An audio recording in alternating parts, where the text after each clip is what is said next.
Non, je suis l'avocat polonais, alors je suis plutôt d'accompagner des investisseurs français en Pologne. À investir en Pologne. Investir en Pologne, à faire leurs investissements en Pologne. Et vous aussi, vous trouvez qu'il n'y en a pas assez? Oui. Il n'y a pas assez de PME françaises. Il n'y a pas assez de PME françaises, mais je dirais que ça c'est plutôt lié avec la distance. Ça veut dire pour des Allemands, un Allemand peut venir à Poznań le matin et revenir le soir, tandis que pour un Français, c'est très souvent le problème de prendre l'avion. C'est un peu compliqué. D'accord. Je vous voyais réagir en direct, Olivier Blic, sur c'est difficile d'y aller. Donc vous le faites très régulièrement. Oui, alors si vous voulez, je pense que la première chose, aujourd'hui, le terrain de jeu, c'est l'Europe. Hein. On habite dans un immeuble qui est l'Europe et il y a un appartement qui est la France. C'est pas beaucoup plus compliqué d'aller de Lille à Poznań ou d'aller de Lille à, je sais pas, Perpignan. Donc la distance, ce genre de distance, je veux dire, on est à moins de 2 heures d'avion de partout. C'est pas vraiment compliqué, donc je suis pas tout à fait d'accord avec cette notion de distance. Ce qui est clair aujourd'hui, c'est qu'il y a des enjeux pour les entreprises françaises, qui est un enjeu européen. On est dans une communauté européenne qui a des règles et tout le monde est assujetti à ces mêmes règles. C'est une chance. Et la Pologne et Poznań, c'est un endroit où il y a un marché, et un marché qui est en croissance. Je rappelle que la Pologne, c'est quand même la première croissance. La première croissance européenne en 2009. En 2009, mais depuis 10 ans. Oui, tout à voilà. fait. Donc il y a du business à faire, il y a des savoir-faire à développer, nos PME ont un rôle à y jouer, voilà. Et voilà. Et si on passe sur la partie formalité administrative, alors l'un ou l'autre, Wojtek, sur la partie administrative, est-ce compliqué pour un Français d'arriver sur l'aspect juridique des choses et sur l'aspect administratif des choses? Et ce n'est pas très compliqué si on respecte une règle. Ça veut dire qu'en Pologne, il faut faire à la polonaise. Ça veut dire que généralement, un Français, comme chaque citoyen européen, est libre dans le développement de son activité économique et commerciale en Pologne, mais il peut faire les mêmes choses que les Polonais, mais comme j'ai dit, il doit respecter des règles polonaises. Ça veut dire qu'il doit se souvenir que la Pologne, c'est un pays très bureaucratique et très formaliste, que les formalités sont toujours à remplir, que si le point doit être dans la place prévue par la loi, il faut le mettre là-bas. Si on ne respecte pas, on perd.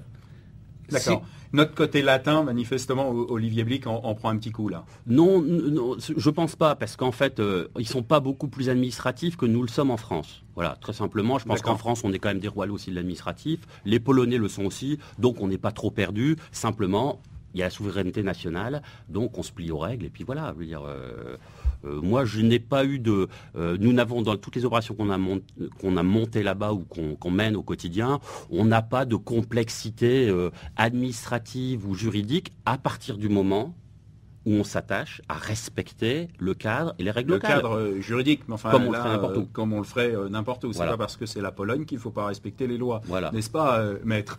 Oui. D'accord. Simplement, juste en quelques secondes, vous avez fait, tout à l'heure, vous nous avez expliqué une grosse croissance, une très forte baisse et de nouveau une forte croissance. C'est possible en Pologne. En 2 mots, pourquoi c'est possible en Pologne? Alors, c'est possible en Pologne parce que la Pologne, on a la chance d'avoir là-bas une grande flexibilité face au travail. Flexibilité qu'on n'a pas en France, qu'on a dans d'autres pays, mais qu'on a en Pologne.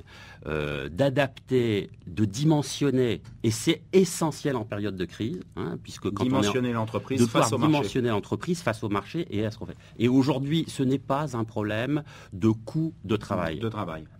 Même si le salaire en Pologne est de 6 euros et qu'en France il est de 20 euros, ça, ce n'est pas le vrai problème. Oui, tout simplement parce que la part de la partie salariale dans le produit est relativement faible. Voilà.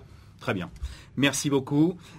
Après cette petite page de publicité, nous retrouverons un deuxième plateau où l'un des collaborateurs d'AGS Déménagement nous rejoint. À tout de suite.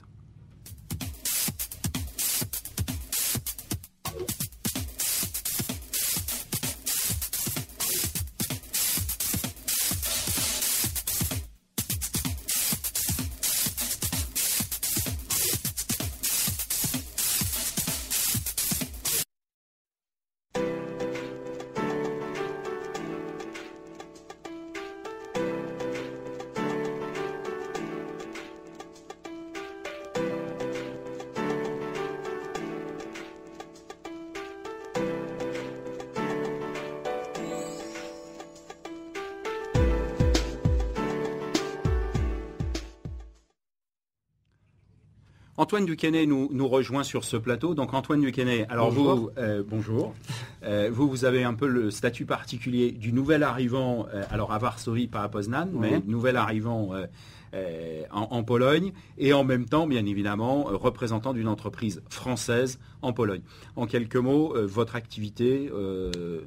Donc je suis directeur de AGS Varsovie. AGS, un certain nombre d'expatriés et de Français de l'étranger doivent connaître. C'est une société de déménagement et plus encore maintenant de ce qu'on appelle d'aide à l'expatriation et à la mobilité internationale. Donc AGS aujourd'hui, c'est 140-150 filiales de par le monde. Il y a eu un premier axe de développement. Vous êtes accompagné vous-même pour aller en Pologne? Si on veut, oui. Si on veut, oui. Nous sommes également en interne, mais disons que il y a eu un premier axe de développement vers l'Europe de l'Est au début des années 90, ensuite vers l'Afrique. Et maintenant, on a une 50aine de filiales en Afrique, un petit peu partout en Europe de l'Est et même en Asie depuis quelques années maintenant, on s'est développé. En Pologne, conditions de transport, parce que vous êtes essentiellement un transporteur, c'est votre activité, le déménagement. La partie transport, on a beaucoup parlé d'industrie, on a beaucoup parlé de choses importantes pour les PME françaises. La partie transport en Pologne, c'est un problème, C'est difficile à dire. Globalement, non. On peut dire que les infrastructures de base, je pense aux aéroports, au port de Gdynia ou de Gdynia ou de Gdansk, aux grosses infrastructures sont bonnes, fonctionnent bien, correctement. Et urbaines également, au centre des villes, Poznań, Varsovie, il n'y a pas de vrai problème d'infrastructure et de transport.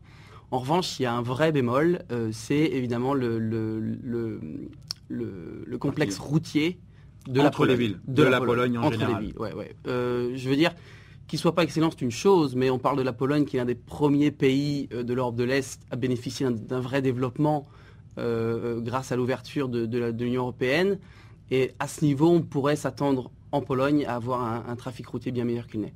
Donc on a en clair peu d'autoroutes.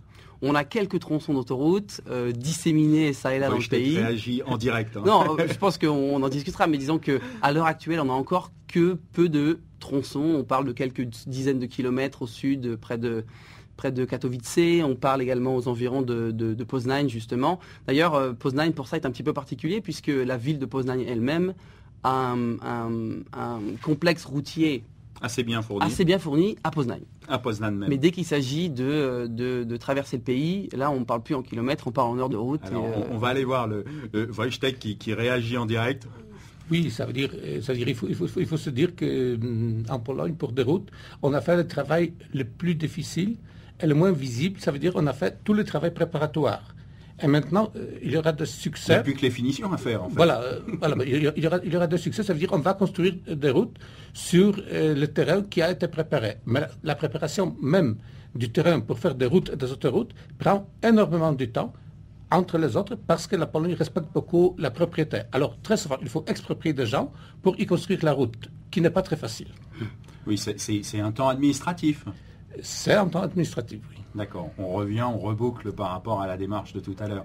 Mais vous pensez que ce réseau routier va s'améliorer assez rapidement? Oui, ça veut dire tout d'abord la Pologne est obligée de le faire avant 2012, ça veut dire avant l'euro. Elle va le faire, bien sûr, peut-être pas toutes les autoroutes, mais en majorité. Le maillage s'améliore. Les autoroutes et le maillage autoroutier s'améliorent. Dans le déménagement, ça ira mieux. Ça ira mieux. Non, on voit effectivement beaucoup de travaux. Il n'y a aucun doute que les travaux sont en cours. Ça avance. Peut-être ça aurait pu démarrer plus tôt ou avancer plus vite, ça après.